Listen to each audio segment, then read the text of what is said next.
Welcome to Blind Abilities. I'm Jeff Thompson. Jeff Bazer from HIMS is here to talk about the Braille Sense Polaris, the Braille Sense U2, and the Blaze EZ. He does a great overview of all three products, and it does a good comparison contrast between the Polaris and the U2. Great stuff, and I want to thank Jeff Bazer for coming on. He's usually flying around from show to show, and he's here today to talk to us about the products from HIMS, and that's HIMS-INC.com, HIMS-Inc.com on the web. So thank you, Jeff.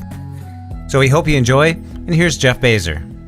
Hello, Jeff. It's great to be with you once again and really appreciate the opportunity. We've been pretty busy at HIMS since we chatted last. I think that was in April of 2017, and now here we are recording this actually just before Thanksgiving. There's a few things I want to highlight here as we're chatting. Specifically, before we're finished here, I want to talk about our Blaze EZ multiplayer, which is our portable personal reader. I want to talk about our Braille Sense Polaris.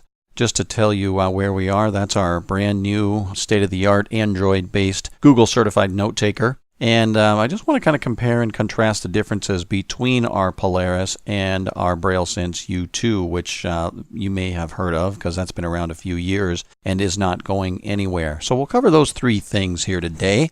By the way, just to give contact information, I'll do that now and at the end too. If you need to reach me at any time, again, I'm Jeff Bazer, B like boy, A-Z-E-R. I cover the Northeast states in the United States for HIMS, but wherever you're listening to this podcast, I would love to chat with you. And if we need to get you to a local distributor in the area, or you need to talk to HIMS directly, I can help you do that. So my phone number directly is area code 727-244-3726, and my email is Jeff, Jeff, at HIMS, HIMS-Inc. That's INC, so HIMS-Inc.com. Let's start by talking about the Braille Sense Polaris. We introduced that in April when we were talking with you, Jeff, but we had not released it yet.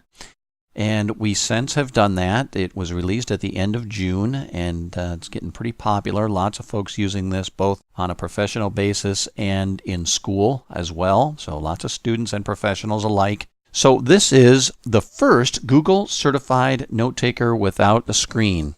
So you think of it like a Braille tablet, basically. Because it's running Android, and we're running the Android Lollipop 5.1 operating system, which is upgradable, by the way. So when we decide we want to upgrade that operating system, we'll be able to do that.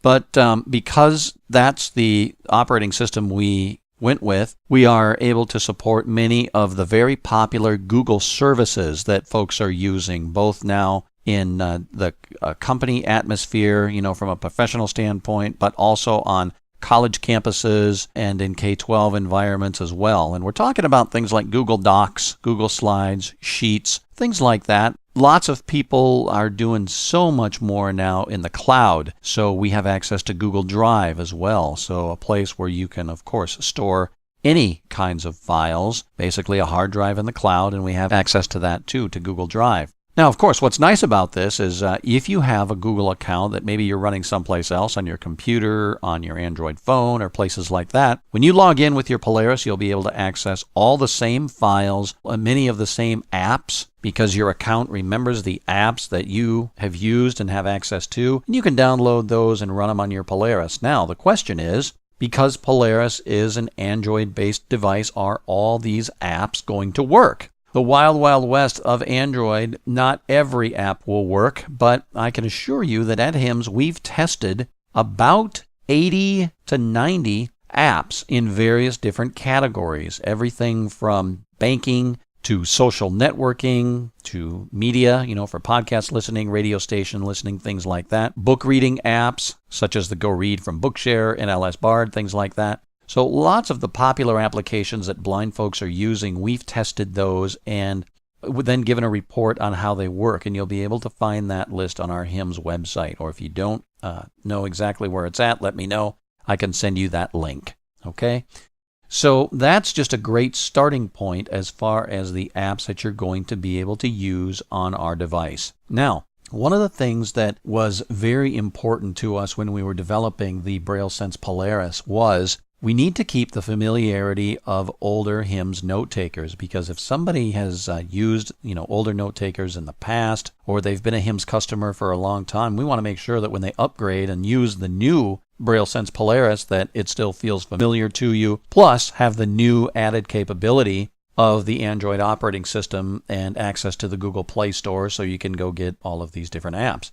So that's exactly what we tried to do, and it's really worked out pretty well. So we still have our very famous word processor, our email client, web browser, media player, Daisy player. Those are all still there, just like what's been on older HIMS note takers, including the U2 in the past. Now, the other thing is, since the Polaris has been released, not only can you use these various apps and try them out and see how they work, as well as working with, say, the word processor, the email client, web browser, things that I just mentioned a moment ago. Some of the things that we've been doing, because we've upgraded the firmware a few times here since its release, and by the way, if you have a HIMS note taker, anytime there's a firmware upgrade, there's not going to be a charge for that. We include that for free, and once you're into the ecosystem, so to speak, there's no charge for any upgraded software or firmware, as we call it on the note taker side. So the only thing that you're going to pay for after you own a note taker would be maintenance on the product itself. The product maintenance agreement, which would cover the hardware, say in this case the Braille cells on the refreshable display or buttons on the unit, things like that. When we've upgraded the firmware, the biggest things that we've done, we have solved some of the issues that were outstanding in the web browser and the word processor, basically tightened things up that people were reporting that weren't working quite according to plan. And so as a result of that, we've put 3 updates out now within the course of just about 4 months since this has been released. So they've been coming fast and furious, but we've really listened to our beta testers. We've taken all the feedback from folks who have reported in, using our products, and really tried to make this happen pretty quickly. So the other main thing that we've been working on with the onset of another school year for this fall has been the ability to work with math, both UEB and Nemeth Math, on the Braille Sense Polaris. And what we've been able to accomplish so far is the ability to write an equation, for example, in the word processor in math mode, and you can access this in a number of different ways. So first of all, connecting to a monitor with the Braille Sense Polaris is pretty easy. There's an HDMI port on the back, and you can be connected visually to a monitor, so your sighted counterparts, or in this case your teachers, would be able to see exactly what you're doing. So when you write in an equation in math mode on the Polaris, your teacher can see it on the monitor, and it's in print and looks exactly like it should if it's written properly. Also, you as a blind person see it correctly on the Braille display too. And it's spoken. So if you want the screen reader to announce it via speech, we have that ability as well. So simultaneously, 3 different ways to be able to access this information. That's the first thing, and that's been pretty exciting because we haven't been able to do that exactly like that in the past, and our competitors haven't been able to either. The second phase that we're working on, and we're almost finished now with it, is the graphing capability too. So we're adding the ability to graph on X and Y axis kind of thing, and graph equations. Basically, there's a keystroke that you can press after you've written out your graph, and then we actually create that image on the screen. So it's in its infancy right now. I don't have a ton of experience with it yet, but it's coming along very quickly, and the folks who we've shown this to in the classroom so far have been very happy and very impressed, and said this is going to bring some new independence to students who are working with math, and the fact that we can see it on the fly as teachers as well. So that's the thing to remember about the Braille Sense Polaris. If you would remember that a very powerful device with lots of new capabilities, easy to connect to a monitor, not only via the HDMI port like we mentioned. So if it's a projector or any HDMI monitor in the classroom, maybe even a large smartboard monitor, you should be able to connect to that. But we also have the ability to connect to other tablets like iPads and things like that too through TeamViewer. So remotely, wirelessly, that is, we are able to connect, so you could use the iPad or even your phone, if you were a teacher, as the screen for output coming from the Braille Sense Polaris. So much easier now than it's ever been before to get data on and off of these devices. And of course, we have USB connectivity and SD card connectivity, so to connect thumb drives and SD cards and things like that. And of course, all the onboard storage that's there too, 64 gigs of onboard storage too. So what we're trying to say is you basically have an unlimited amount of storage and lots of ways to get the data off the unit and onto wherever it's needed to go. So that's the Braille Sense Polaris in a nutshell. And of course, you can go to our website, hims-inc.com, to access all of our product information. I just want to kind of compare and contrast quickly some differences between the Braille Sense Polaris and our U2 that's been out for a little bit longer. So first of all, just to let you know that our U2 is not going away at all because we really feel they're different products for different sectors of the market. We've been asked a few different times, when demonstrating the Polaris, well, on the U2, you guys had apps built in for Twitter and Facebook and Bookshare and things like that. Have you preserved those on the Polaris? And the answer is no, we haven't. Because those apps are available from the Google Play Store and you can go download those, that's what we've elected to do. So some of the conveniences that we built into the Braille Sense U2, they're on the Polaris, but it's a bit of a different way to access those. You have to go out to the Google Play Store, get those, install the apps on the Polaris, and use them that way. For folks who are pretty technical and who are used to doing this kind of thing on their phone or their tablet, it's not going to be any big deal. And there's a lot more flexibility there because, of course, there's all kinds of different apps. And with a U2, you're locked into, what's available. But for a lot of folks, that's enough.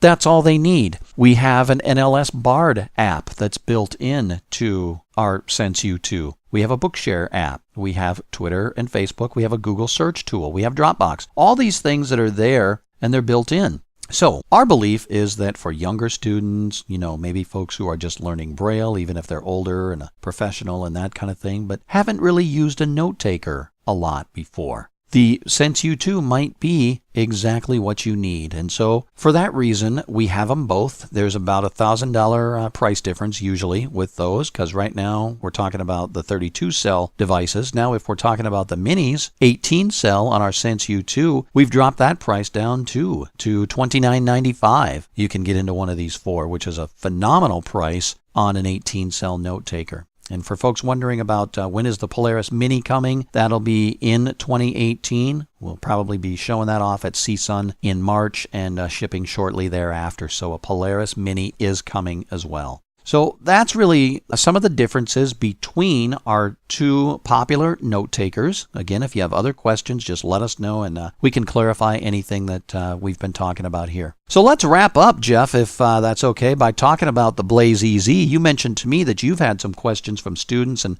other folks you've been talking to on that. And so let's talk about the Blaze a little bit. This is a wonderful product from HIMS. It's been out now for a few years, so it's pretty popular, but it is a portable personal reader and multiplayer, basically, is what we call it. It's about the size of a deck of cards. It's tiny, really. It's very portable. It's rectangular in size, and it fits in the palm of your hand. What I like about it so much is you can bring this thing anywhere. I mean, I do a lot of traveling. I'm on the plane, the train, the bus, that kind of thing, and I have mine with me all the time to read my favorite books or listen to my favorite podcasts because that's exactly what it's designed for.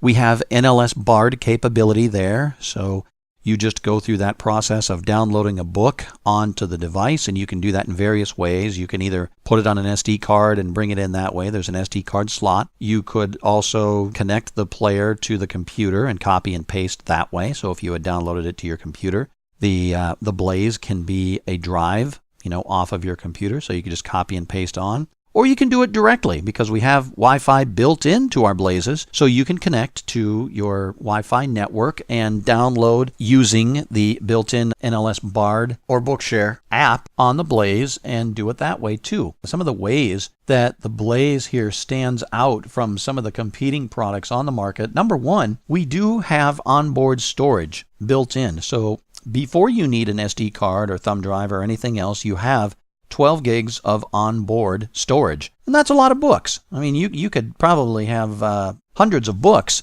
audiobooks on this device to be able to play before you ever needed to worry about a card or a thumb drive. So that's number one.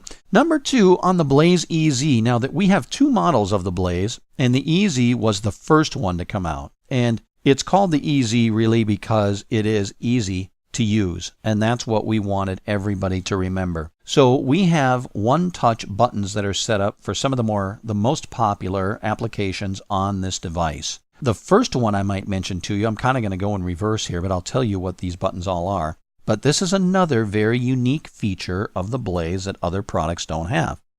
There is a Braille letter O that's on the lower right corner of the Blaze EZ, and that stands for OCR. There's a camera that's built in, an autofocus camera that's on the bottom of the Blaze EZ, and this allows you to scan. So if you had a document or a piece of mail or a restaurant menu, anything that you wanted to scan and be able to listen to, your Blaze EZ could help with this task. So literally, you push the O, it's O in Braille is what it is. There's a Braille letter O on it. You push that button once and you'll hear the voice say, take a picture. You push it again, and you actually hear the shutter sound of the camera, and the picture is taken of the document as you hold your Blaze about 8 inches or so above the document, as much in the middle, of course, as you can, of, say, the 8.5 by 11 sheet, so you get the whole sheet in there. And it takes the picture and processes, and within about 15 seconds or so, it's reading your text, which is beautiful. So we have that ability there to OCR documents. And of course, you can save those on the device as well and recall them later and be able to pull them back up, or whatever you want to do.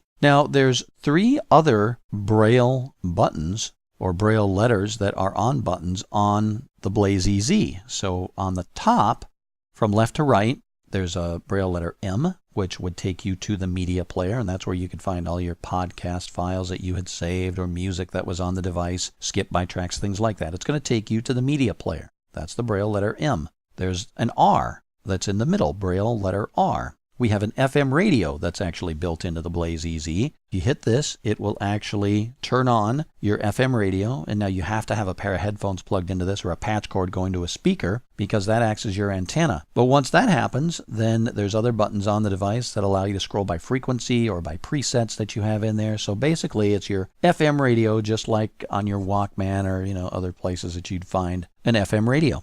Finally, on the right side, there's a Braille letter B, and that's for books. So that'll take you to the book player. So, of course, all your Daisy books would be stored there that you downloaded from Bard NLS or Bookshare or any place else. And then, as well, you have folders where various other documents, both text files and Word documents, could be stored too.